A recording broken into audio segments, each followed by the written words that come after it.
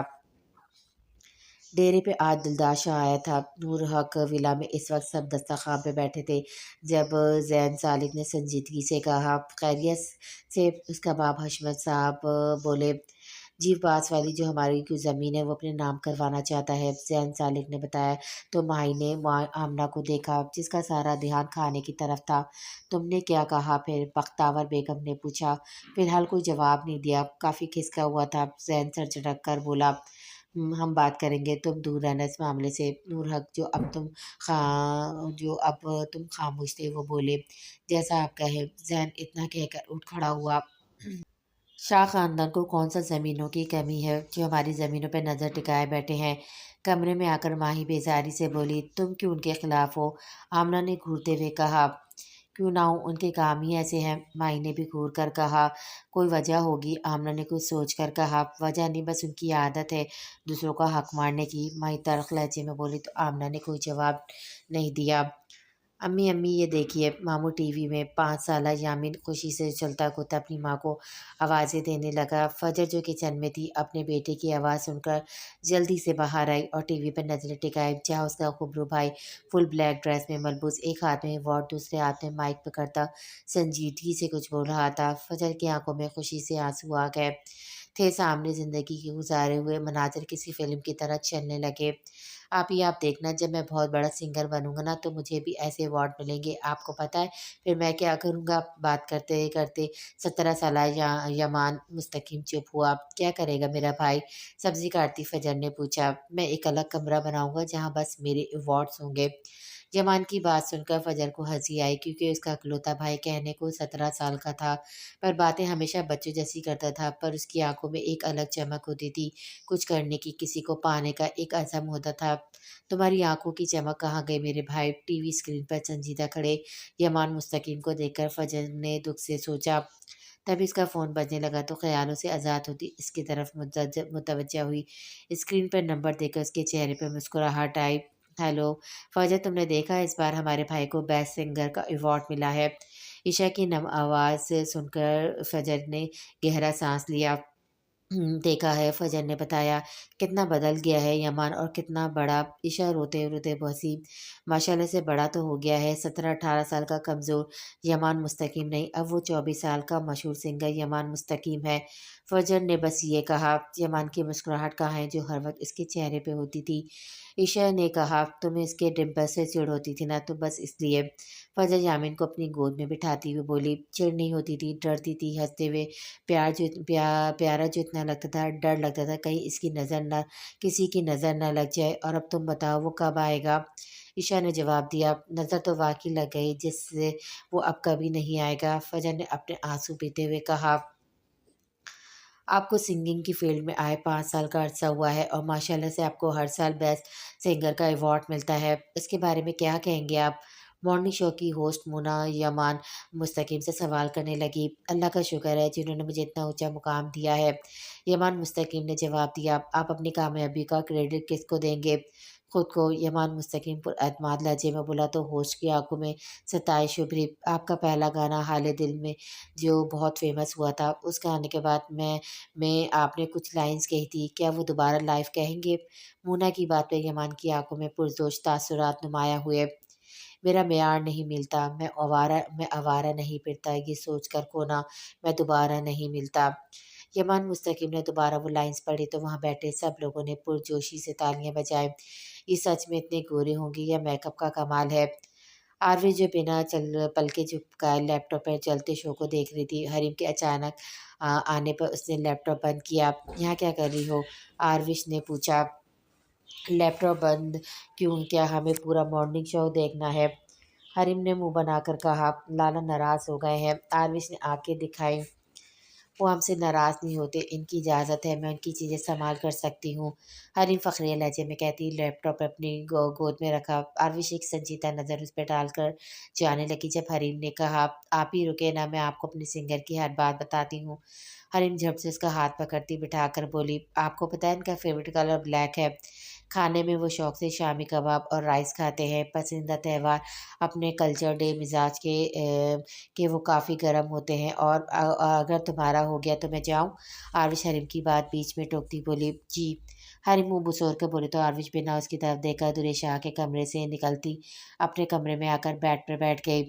Red colour میرا پسندیدہ colour ہے، کھانے میں تو سب شوگر صبر کر کے کھا لیتا ہوں، پر بریانی موسٹ فیوریٹ ہے۔ اگر تہوار کی بات کی جائے تو وہ عید ہے، اور ایک حیرت انگیز بات بتاؤں، مجھے کبھی غصہ نہیں آتا۔ آپ کو مجھ سے مل کر اندازہ ہو گیا ہوگا میں کتنا خوش مزاج ہوں۔ آروی سر جھٹک کر گہری سانس لیتی اپنا سر بیک گراؤنڈ سے ٹکا دیا۔ سر، انکل دلاور خان آپ سے ملنا چاہتے ہیں۔ مسز خان آپ کو یاد کر رہی تھی۔ یمان شو سے فارغ ہوتا بھی بیٹھا ہی تھا جب اس کی سیکرٹری ارمان اس سے بولا، ان سے کہنا کل میں گھر آ جاؤں گا۔ یمان نے کہا تو اس نے سر کو چمبش دی۔ سنو، ارمان جانے والا تھا جب یمان نے آواز دی، جی سر۔ ارمان اس کی طرف متوجہ ہوا۔ آج پہلی تاریخ تھی نا؟ یمان نے کنفرم کرنا چاہا۔ جی سر، پر میں آج کراچی نہیں گیا کیونکہ آج آپ کا شیڈول ٹف تھا۔ ارمان یمان کی بات کا مطلب سمجھ گیا تھا، تبھی اس نے ہچکچاہٹ سے بتایا۔ اس کا جواب سن کر یمان نے سخت نظر سے اس کو گھورا، جس سے ارمان نے اپنا سر جھکا لیا۔ کتنی دفعہ کہا اس کام میں کوتاہی نہ کیا کرو، یمان نے سخت لہجے میں کہا۔ سوری سر، کل انشاءاللہ پہلا کام یہی کروں گا میں، ارمان نے فوراً سے کہا تو یمان نے کوئی جواب نہیں دیا۔ یمان مستقیم کے سیل فون پر کال آنے لگی تو ارمان کمرے کا دروازہ بند کرتے باہر چلا گیا۔ جب یمان نے سیل ہاتھ میں لیا، ہیلو ڈیڈ، یمان نے اپنے لہجے کو ہشار بشار کی اور کہا، ہیلو ٹو یمان، کہاں ہو؟ ایک ماہ سے گھر نہیں آئے؟ دوسری طرف دلاور خان خفی سے بولے، میری نیو سانگ کی ریکارڈنگ تھی، اس میں مصروف تھا، اب فری ہوں، کل آؤں گا۔ یمان نے بتایا، ہمیں انتظار رہے گا تمہارا، وقت پہ آنا۔ دلاور خان نے مسکراتے لہجے میں بولے، جی ضرور، یمان نے فرمانبرداری سے کہا۔